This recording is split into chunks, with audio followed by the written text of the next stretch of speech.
Nick Nurse is sitting here watching all this stuff, coach of the Raptors. He's probably saying, Cowherd, would you get onto it? You're pontificating. Good Lord. Bring me on already, Colin, would you? So, by the way, that's just my theory on this stuff. Your thought on the three-point shot. Am I nuts? You tell me if I'm wrong. Well, I saw your court diagram there. I was just drawing up a 1-3-1 zone defense. Just in case we adopt it, that'll cover the wings a little better and leave the corner open. So I'm with you. I'm ready for you if you get this passed. Good to be on. Hi, Joy. How's it going? Good to see you guys. Listen, I think that the blowouts are an issue. Been talking about it for weeks around here for sure. And the three-pointers, I think a lot of them are created, Colin, because of the non-hand checking. There's a lot of penetration that you have to collapse on, and then that's where the kick-out stuff happens, right? You know what, Nick? That's interesting you bring that up.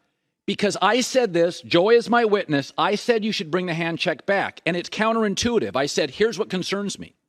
You cannot stay in front of the little guys. You just can't. You can't stay in front of them. The problem is they get to the basket so easily and frequently. What happens? They get hit by bigger bodies and get hurt. Chris Paul, John Morant. I don't want John Morant hurt. I want John Morant giving me 2-3 great dunks. So I think the hand check, you think it's more physical. It actually, to me, protects point guards from running into the trees at the rim. Your thought on that?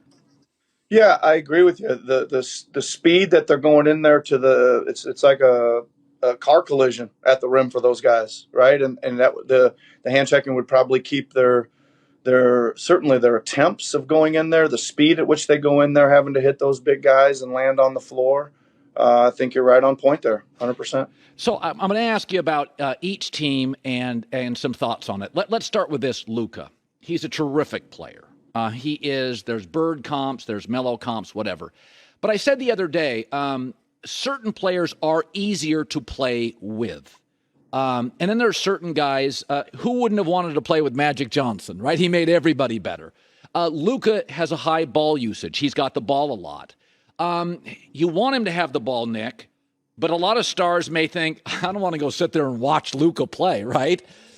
Are you concerned at all that Luka has the ball so often, it may be harder than we think to surround him with other elite players? Well, I think Luka's an example, but there's quite a few guys that have the ball just about every time up the floor around the league. I think it's becoming more common with Luka, Giannis, LeBron probably started all this, bringing it up as a 6'9", freight train and being able to pass the way they do and all those things and score. They can shoot the three, they can get to the rim, and they can find the open teammate.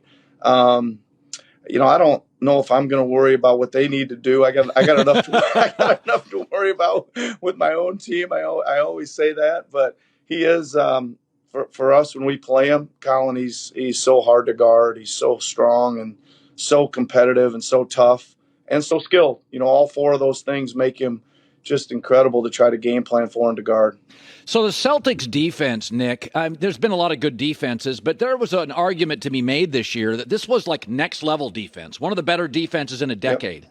Yep. Is it because most of their best players are in their athletic prime, so they're twitchy? It's not an older defense where you get the sage and the wisdom, but, the Bulls at the end weren't quite as quick, right, the last year with Michael.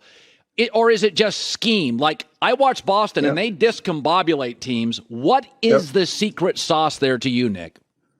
Well, I think that, usually when you're talking about teams that are great defensively, they're really versatile, Colin. They can do a lot, and that's what Boston can do. Everybody says, it's the switching. Well, it's switching, but there's so many different ways to switch. I think they've combined their athleticism, their length, their quick feet, their toughness, with a multitude of schemes. Sometimes they'll switch aggressively to disrupt you.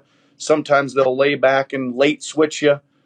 Sometimes they're switching sometimes and not the others, and they do a great job of I think I heard you talking the other day about when they send the small guy out and send another guy in behind them. When you're trying to get to a certain matchup on the block, we call that scram switching. Scram that guy out of there and bring somebody else in. That is the key. When to know how to do that stuff, to be able to have a team that that is capable of executing that stuff and being able to do it, out of one timeout to the next, and you're all of a sudden you're seeing something different, and that's what makes it hard to play against them. The Warriors, they do a really, I said this yesterday, we always talk about, the offense. But since Kerr took over, they're number one in the NBA in opponent field goal percentage.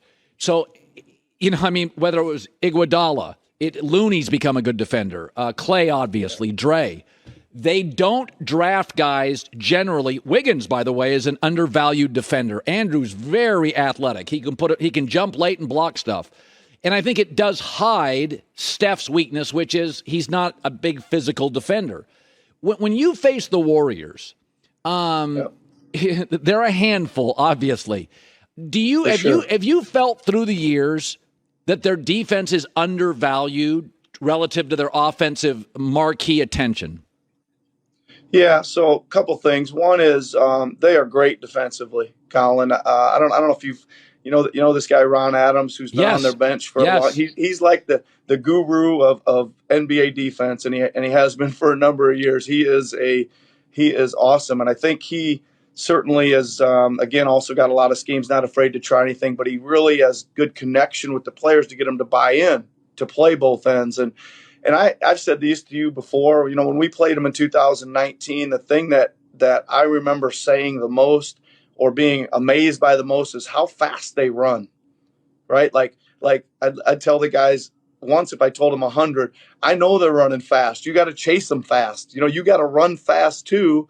And then you go to the other end and they're still playing defense, right? I mean, the amount of speed and frequency that, those guys are flying around the floor to get their offensive shots, and then they hit one and they go back and they're right up in your face executing great defensively. They play both ends, man. They're so good. And when now they've got their chemistry rolling with those guys that have been together for 6, 7, 8 years, whatever it's been now, they're really fun to watch. The Andrew Wiggins piece is interesting because this. You brought a star from another team and won a title, and you got Kawhi to buy in. And, Kawhi had been public. I don't know if I'm going to stay here, and yet you got him to buy in as a star. And you guys had great chemistry before he got there. Andrew Wiggins was a number one pick, and a lot of people are like, it's not working, and they got him to buy in. Go back to Kawhi, because you guys may do that again, go out and get somebody. I understand that. What was the secret for you, because the Warriors are doing, what was the secret to get the buy-in and not disrupt chemistry, which was great the day before he got there and yet still great after?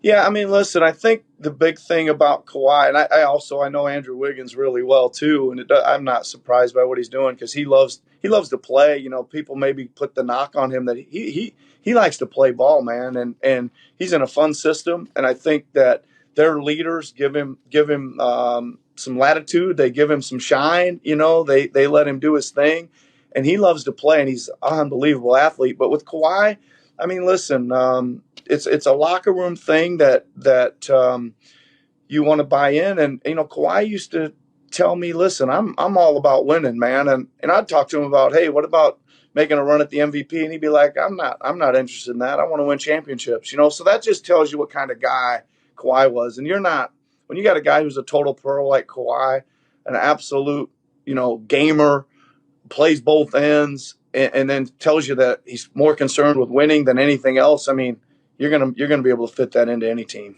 By the way, Toronto is one of the most amazing cities. It's one of the only great cities I've never been to, but I hear amazing things about Toronto. What? I know. Come on up, man. Let's go. I'll take you. I'll take you wherever you want to go. What do you like to do, Colin? Go out to eat, right? Yeah, we'll go out to eat. I like to eat. Yeah. But your name every 15 minutes is up on the rumor board. What do you tell your family? What do you, when you see that stuff in the press? Nick Nurse is up for this job, Laker job, that job. How does it land for you? Oh, it's okay. I think it's always nice that people are thinking you can do those jobs. I know. I saw the stuff about the Lakers. People think that you can go there and make a difference. You said it already. This is a special place. Toronto's amazing. Our fans are amazing. Our organization is awesome. I love working here. I don't see me going anywhere. All right, that's good. You look fantastic. Continued success. You got it rolling there. Like the Warriors, you guys draft and develop. I like that. Hey, Colin, I know you got some guests in studio. I've never been in studio. Can I come out and next time I'm in LA, can we do an in studio appearance? Yes. All right. These chairs have your name on them, Nick. We would love to have you. Great seeing you, Coach. All right. Take care. Thanks for having me on. Hi, everybody. Thanks for watching. Subscribe here to get the latest from the show. Also, be sure to check out more of the best clips from The Herd or go watch a few segments from other shows on FS1.